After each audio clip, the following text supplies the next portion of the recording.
time for Ijó local now. Are you ready? Hello. Hello. Ijó local. What's okay? Are you ready? Are you ready to dance? Are you ready to move? Shaggy Papi ti gbé jó kan dé. Are you ready? Are you ready to dance? Are you ready to move? Shaggy Papi ti gbé jó kan dé.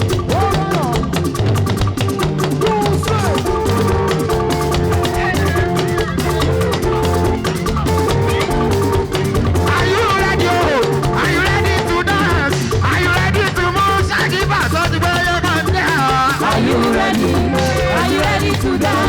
Are you ready to move? Shaggy Papi ti gbé jó kan dé. Are you ready? Are you ready to dance? Are you ready to move? Shaggy Papi ti gbé jó kan dé. Are you ready? Are you ready to dance? Are you ready to move? Shaggy Papi ti gbé jó kan dé. Oya, Ijó local lẹ́yìn.